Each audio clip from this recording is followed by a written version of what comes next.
The Flea killed 50 million people in the Middle Ages. The US Army looked at that number and asked one question: could we do it again? On purpose? In 1954, the answer was yes, and one man was already building the delivery system. General William Creasy was the chief chemical officer of the United States Army. Decorated, brilliant, absolutely convinced that the future of warfare wasn't bombs or bullets. It was bugs. He told a journalist flatly, given the choice between killing the enemy and incapacitating him, he'd choose incapacitation every time. A sick army couldn't fight, a terrified population couldn't function, and nothing terrified like a plague. The plan had a name. Operation Big Itch, the location. Dugway Proving Ground, Utah. The weapon, Xenopsilla chupus, the oriental rat flea, the same species that had carried bubonic plague across entire continents.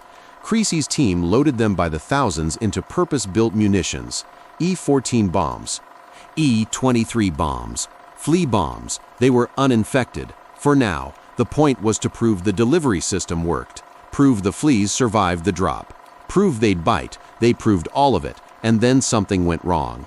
On one test run, the dispersal mechanism failed mid-flight.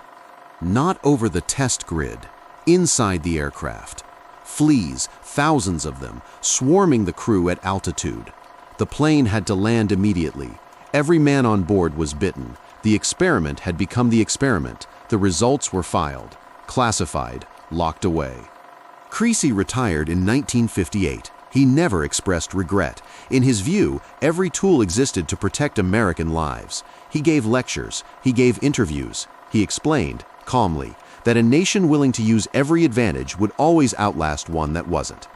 The documents on Operation Big Itch stayed buried for decades. When they were finally declassified, the world learned that at the height of the Cold War, the United States had run 35 field tests with live insects at Dugway. Mosquitoes, fleas, all testing the same principle.